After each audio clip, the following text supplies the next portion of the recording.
Hi everyone, it's Felicia. So we're continuing our dialogue on fear as a teacher. I had a great question yesterday about what do we do about the fear in the world and how do we not feel like that is so beyond what we can do, and what do we do when that fear that is happening on a bigger level is affecting us on a smaller level.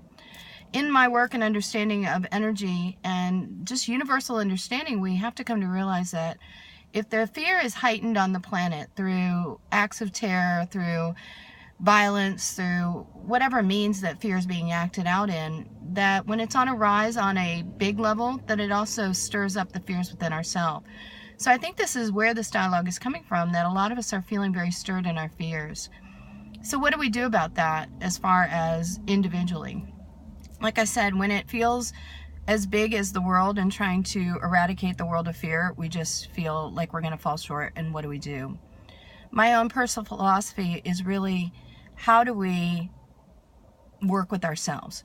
So if the big affects the small, then I also have to know simultaneously that what I do affects the bigger picture as well. So this is where, when we started talking, I said, well, what if we focused on our home and our family and what's going on inside of us? And we decided to love courageously, live courageously, and speak courageously right where we are. So love courageously would say, hey, listen, I know I'm afraid, but I'm going to put all my walls down. I'm going to be vulnerable and really love this person before me and not be afraid of that person going to hurt me because of something that happened to me before. So loving courageously is really, really a great thing, because it says go beyond what you're afraid of and open up to what may become possible. Speak courageously is really another one that a lot of us get caught in, because I think that right now we're in a space where we need to have courageous dialogue. We need to speak about things like this. We need to admit we're afraid and not feel like we're less than for that. We need to admit that the things that are going on in the world are affecting us and have open dialogues within our family about these things, instead of just brushing it under the rug or ignoring these things or just being angry about them.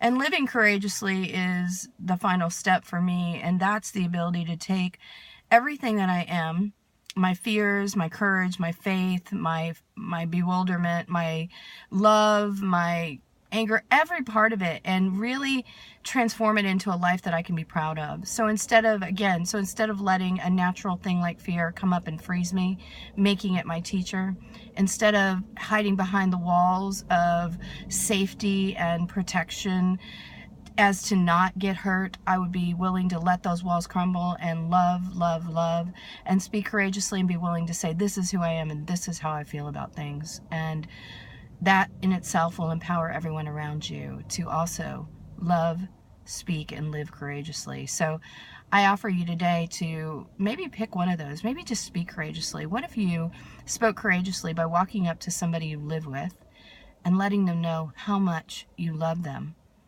even when you're afraid? How powerful. And how would that change our individual worlds and thus the bigger world around us? So be the most amazing you, and I will talk to you soon. Namo.